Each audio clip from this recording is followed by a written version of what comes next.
America को एक बहुत ही बड़ा झटका लगा है। पश्चिमी देशों में मतभेद हो चुका है और अब वे देश जो हमेशा अमेरिका की हर बात में हाँ मिलाकर चलते थे, हर विचारधारा को सपोर्ट करते थे, वे सभी देश अब अमेरिका की विचारधारा के विरुद्ध में जाकर फिलिस्तीन को एक देश की मान्यता दे रहे हैं। इनका कहना है कि इजराइल, हमास और फिलिस्तीन में शांति के लिए 2 स्टेट सॉल्यूशन होना बहुत ज़्यादा ज़रूरी है। मतलब वहाँ इजराइल भी रहे और फिलिस्तीन भी रहे। यूनाइटेड किंगडम हो गया, कनाडा हो गया या ऑस्ट्रेलिया हो गया, इन तीनों ने खुलेआम कह दिया है कि फिलिस्तीन को एक देश होना चाहिए और हम इसका समर्थन करते हैं। इन तीनों चारों, हालांकि फ्रांस भी अब समर्थन करने के लिए सामने आ गया और वो भी कहता है कि हम अमेरिका की बात नहीं यहाँ सुनेंगे, सीधे सीधी कहते हैं कि शांति के लिए फिलिस्तीन का देश होना जरूरी है। ये ब्रिटेन, यूनाइटेड किंगडम वही देश है जो शुरुआत में इजराइल को फिलिस्तीन में बसाने का काम किया था 1917 में, और उसके बाद 1948 में इजराइल का गठन हुआ था, मई 1948 में। उस समय जो इजराइल था लगभग कुछ इस तरह का दिख रहा था, लेकिन 1947 के बाद से इजराइल ऐसे, फिर 1949 से लेकर 1967 तक इजराइल ये वाइट वाला ऐसे और फिलिस्तीन घटते गया, और आज के समय में 2012 के बाद से फिलिस्तीन का कंडीशन ये हो गया है। स्थिति अब ये हो गई है कि अगर इसमें बाउंड्री भी दिया जाए कि फिलिस्तीन देश को दिया जाए तो कैसे दिया जाएगा, क्योंकि इसमें भी बहुत सारा इलाका जो है इजराइल पूरी तरह से कब्जा कर चुका है। और आपको पता ही होगा कि पिछले कुछ दिनों से, कुछ सालों से हमास पर इजराइल लगातार ताबड़तोड़ हमला कर रहा है। इजराइल का कहना है कि यहाँ हमास नाम का आतंकवादी संगठन है, उसको हमको ख़त्म करना है, क्योंकि उसने इजराइल के सभी होस्टेजेस को बंदी बनाया है और उसको छोड़ नहीं रहा है।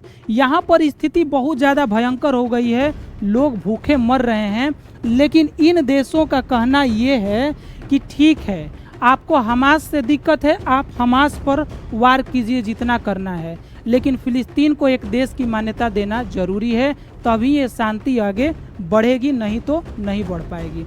लेकिन इजराइल अब जब आग बबूला हो गया तो उसने एक स्टेटमेंट दिया, और स्टेटमेंट दिया कि I have a clear message to those leaders who are recognise a Palestine state after the horrendous. मतलब मैं आप सभी देशों को क्लियर मैसेज दे रहा हूँ।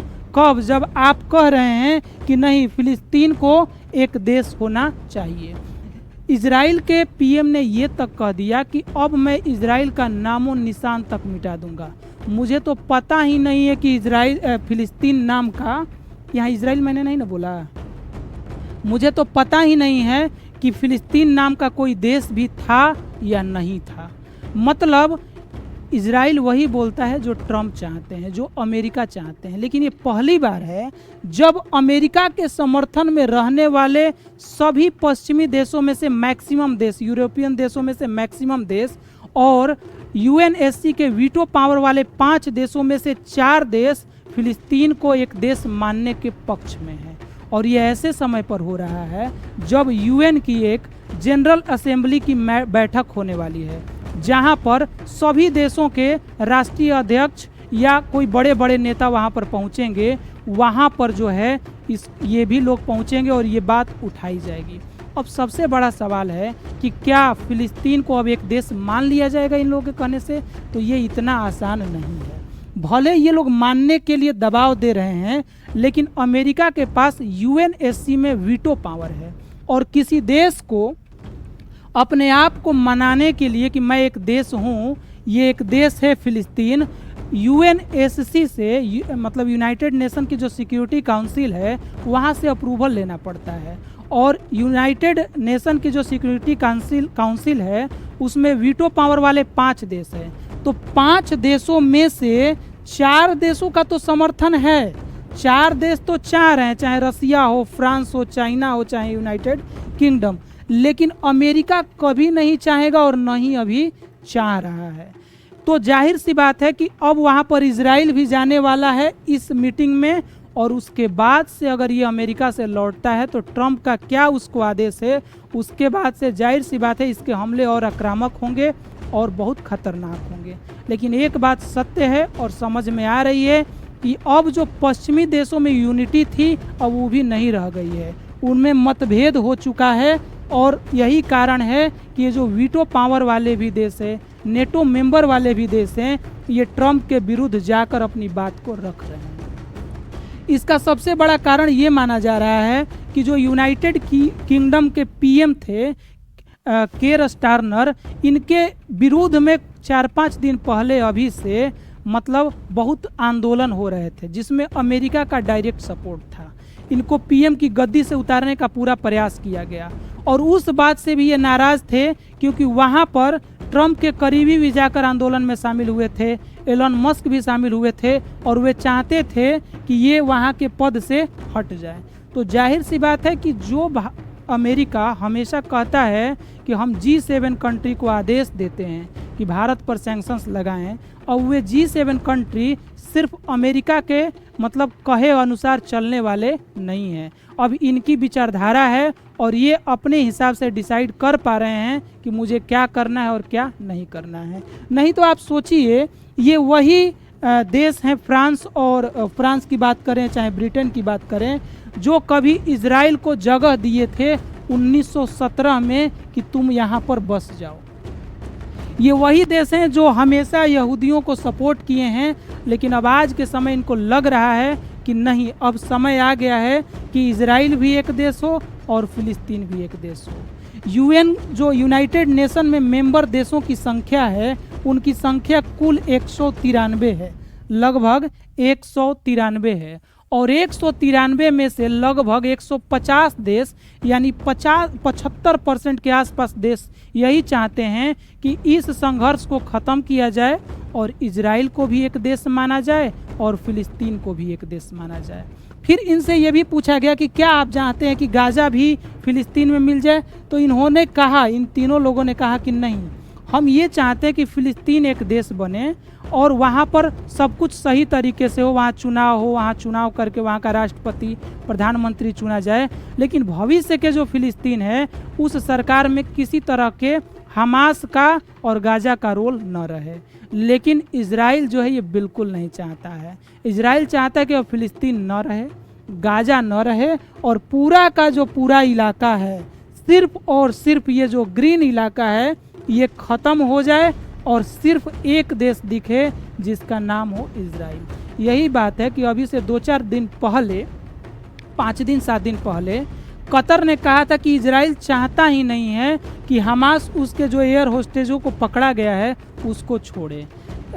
इजराइल चाहता ही नहीं है कि हमास छोड़े, क्योंकि इजराइल चाहता है कि अगर छोड़ देगा तो युद्ध ख़त्म होने लगेगा। इसलिए वो बार बार आक्रमण करता है, हमले करता है, लेकिन मीटिंग नहीं करता है, जिसका परिणाम आपको देखने को मिला था कि वहाँ पर कतर में भी एयर स्ट्राइक कर दिया था इजराइल, बिना पूछे बिना बोले कह दिया था कि हमास के कुछ लोग जो है कतर में छिपे हुए हैं। तो ये जो इजराइल अभी आक्रामक हो गया है, इसके पीछे पूरा जो सपोर्ट है किसका है? अमेरिका के राष्ट्रपति ट्रंप का है। ये वही ट्रंप है जो हर बात पर नोबेल प्राइज़ मांगते हैं। ये वही ट्रंप है जो कहते हैं कि हम 7-7 देशों का युद्ध रुकवाएं, इसलिए हमें शांति के लिए नोबेल प्राइज़ मिलना चाहिए। लेकिन इसके उल्टे इनके काम हैं। ये जब से आए हैं पूरी दुनिया में अस्थिरता फैली हुई है। कई देशों के बीच में लगातार युद्ध होते रहे हैं, हमेशा माहौल बनते रहा है, और अमेरिका के सहयोग से आप देखिए कई देशों में तो तख्ता पलट भी हो जाता है। जैसे बांग्लादेश की प्रधानमंत्री ने भी आरोप लगाया था, नेपाल में भी आरोप लगा, यूनाइटेड किंगडम में भी लगा कि तख्ता पलट हो जाएगा। तो वहाँ पर भी जो है अमेरिका का डायरेक्ट भूमिका था। अब देखना यह है कि अमेरिका अकेले किस किस देशों के साथ भिड़ता है, क्योंकि अमेरिका चीन से भी भिड़ रहा है, भारत से भी भिड़ रहा है, ब्राज़ील से भी भिड़ रहा है, और अब तो यूनाइटेड किंगडम, ऑस्ट्रेलिया, कनाडा, ये ऐसे देश जो कि एकदम अंधभक्ति अमेरिका भक्त थे, ये भी लोग अब इनकी बातों को समझ गए हैं अमेरिका की, और कह रहे हैं कि नहीं, अमेरिका की हर बात में हम लोग हाँ में हाँ अब नहीं मिलाएंगे, हम लोग की अपनी विचारधारा है और हम लोग अपने हिसाब से काम करेंगे। अब सवाल ये है कि आपको क्या लगता है कि ये जो हुआ है, ये जो आप हेडलाइन देखिए, इस न्यूज़ को तो पूरा वर्ल्ड मीडिया कवर कर रहा है। अभी कल के पहले तक यूनाइटेड किंगडम, कनाडा और ऑस्ट्रेलिया फॉर्मली रिकॉग्नाइज अ फ़लस्तीन स्टेट, मतलब फॉर्मली रिकॉग्नाइज कर चुके थे फ़िलिस्तीन को एक स्टेट के रूप में। लेकिन अब फ्रांस भी आ गया और सूचना अभी तो ये आ रही है कि 4-5 और कंट्री धीरे धीरे बढ़ रहे हैं। और ये ऐसे समय पर हो रहा है जब यूएन में जनरल असेंबली की मीटिंग हो रही है, जहां पर सभी 193 देशों के मेंबर वहां पहुंचेंगे। जैसे भारत की तरफ से यहाँ के विदेश मंत्री वहां पहुंचे। अब देखना यह है कि आगे क्या होता है, क्या अमेरिका इस बात को मानता है, क्योंकि उसके पास वीटो पावर है और जब तक वो नहीं चाहेगा तब तक किसी देश को मान्यता देना पॉसिबल नहीं है। और जाहिर सी बात है कि इजराइल मतलब अमेरिका, इजराइल वही करता है जो अमेरिका चाहता है, मतलब इजराइल अमेरिका का प्रतिनिधित्व करता है। तो अब ये जब महोदय जाएंगे कुछ ही दिनों में कहाँ पर, अमेरिका में, जिनको स्पेशली ट्रंप ने बुलाया है इनविटेशन दे करके, तो अब देखना ये है कि इनको आगे आदेश क्या होता है, क्योंकि ये पूरी तरह से क्या है, एंग्री हो चुके हैं, मतलब बहुत ज़्यादा रुष्ट हैं, दुखी हैं और क्रोधित हैं। इनका एक ही जिज्ञासा है कि फ़िलिस्तीन न रहे, गाजा न रहे, सिर्फ एक देश रहे जिसका नाम हो इजराइल। हालांकि 150 देशों में भारत का भी समर्थन है कि भाई फ़िलिस्तीन को एक देश होना चाहिए, तभी ये जंग ख़त्म हो सकती है। तो आप इस बारे में क्या सोचते हैं, कमेंट बॉक्स में बताइएगा। साथ ही साथ अगर आपको आसान भाषा में इस तरह के वीडियो समझने हैं तो इस चैनल को सब्सक्राइब कर लीजिएगा और ये भी बताइएगा कि आपको ये वीडियो कैसा लगा। मिलते हैं नेक्स्ट वीडियो में, तब तक के लिए धन्यवाद।